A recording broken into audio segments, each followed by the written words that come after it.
Vem aí o 11º Congresso Internacional de Missões AME, Luz das Nações. Tema: Nações e povos clamam nesta última hora. Salmos 72, verso 11. Do dia 13 a 20 de outubro de 2019, em Sapucaia do Sul. Faça a sua caravana. Maiores informações: 51-3453-5231 ou 519-9505-2644. www.ameluzdasnacões.com.br.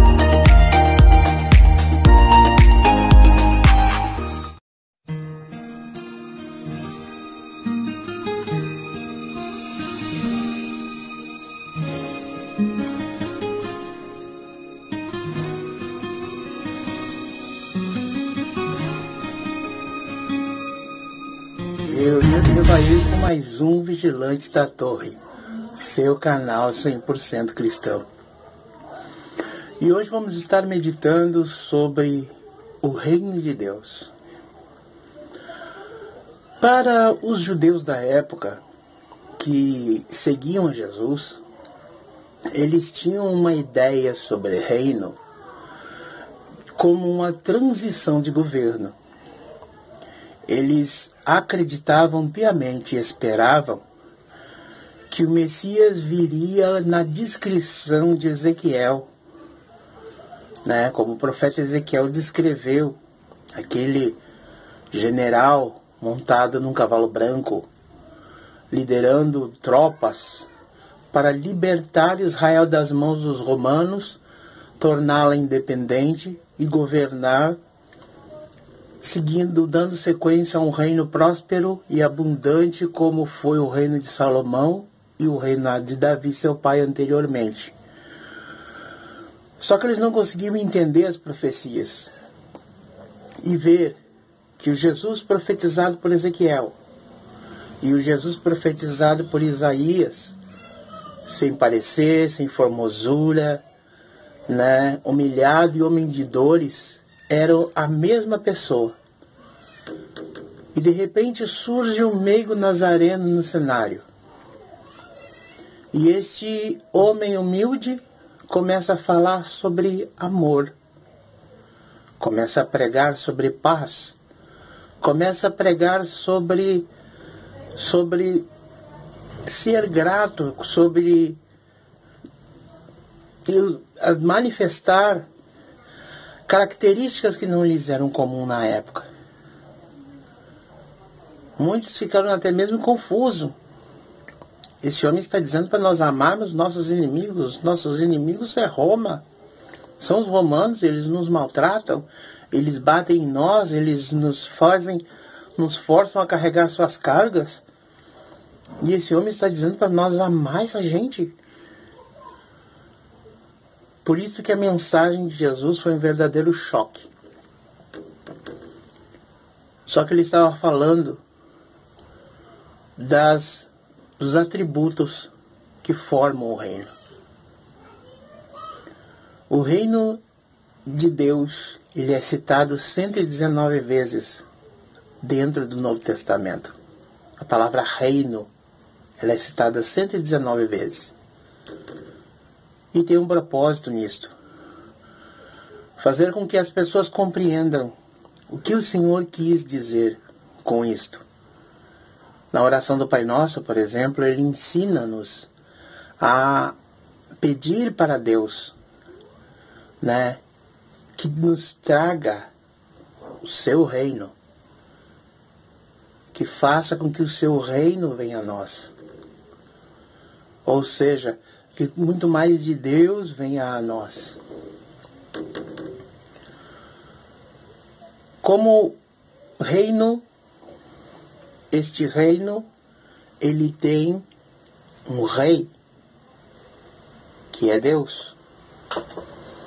Ele tem um príncipe, que é Jesus. 9:6 de Isaías nos diz que ele é o príncipe da paz. Este reino tem um porta-voz, alguém que fala, né, as palavras do rei. E esse porta-voz é o Espírito Santo. Esse reino tem leis. As leis desse reino, você tem uma cópia na tua casa. É a Bíblia Sagrada. E este reino, para ser um reino de verdade, ele não basta ter somente isto. Ele tem também súditos, o povo. E esses súditos, eles vão se subordinar, vão se entregar ao domínio deste reino. Ou seja, este rei supremo, ele vai mandar em todos os súditos.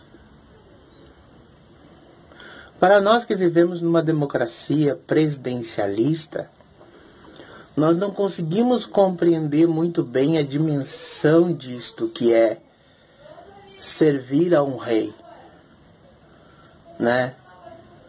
O respeito que se deve a um rei.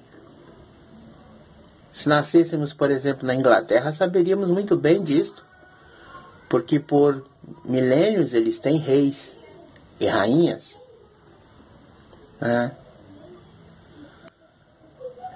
E eles a reverenciam, respeitam suas leis, suas ordens.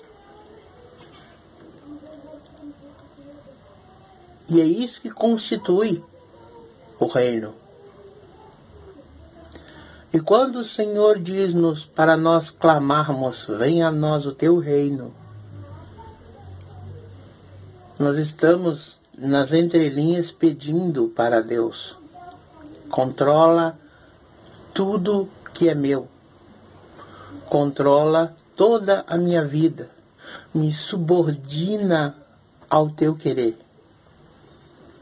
Por quê? Porque o servo, ele não se manda mais, o servo, ele não tem própria vontade, o servo, ele não faz aquilo que ele quer.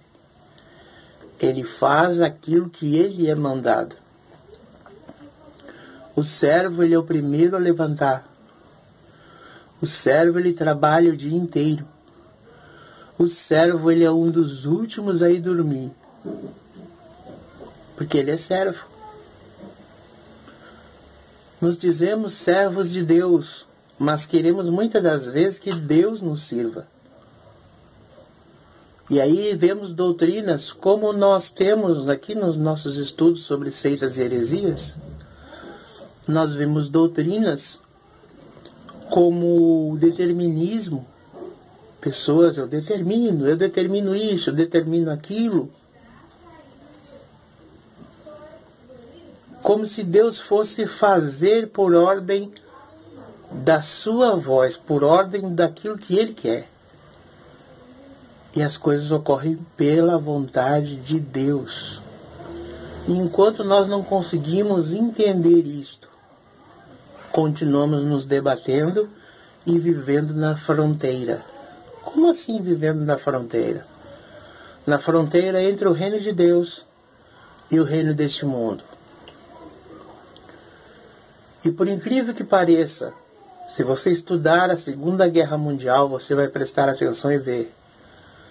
Nas fronteiras das regiões é onde os embates da guerra é mais feroz.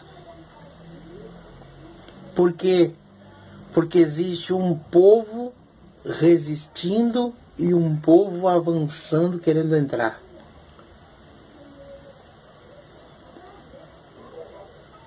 O Senhor disse assim, que o céu ele é tomado por esforço. E que ele é daqueles que se esforçam. Então o reino de Deus ele está se expandindo na terra. E quem faz a força para que ele se expanda na terra é eu e você. Anunciando, pregando, testemunhando com palavras e com a própria vida, ensinando, orientando pessoas, fazendo com que elas enxerguem Jesus em nós, o reino vai se expandindo. À medida que o reino vai se expandindo, nós temos uma contraforça, que é o reino do maligno, que está implantado neste mundo, fazendo pressão para reduzir esta ação. Não ocorre porque Deus é conosco, com certeza, mas sentimos este embate. E se nós não vivemos dentro do reino de Deus, nós vivemos na fronteira. E aí sentimos um embate maior. Por que acontecia na Segunda Grande Guerra? As grandes debandadas. As pessoas juntavam, principalmente os civis, quando sabiam que ia ter um ataque, um bombardeio, um negócio assim.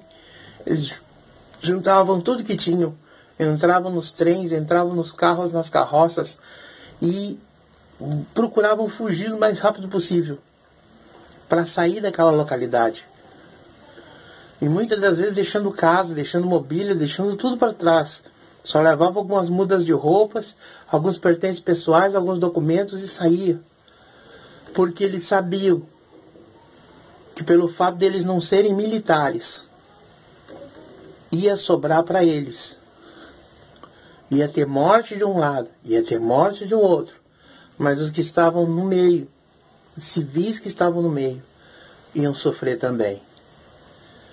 E hoje nós vemos muita gente sofrendo, amargando, porque não quer tomar posição contra o exército inimigo e não quer se posicionar dentro do reino de Deus.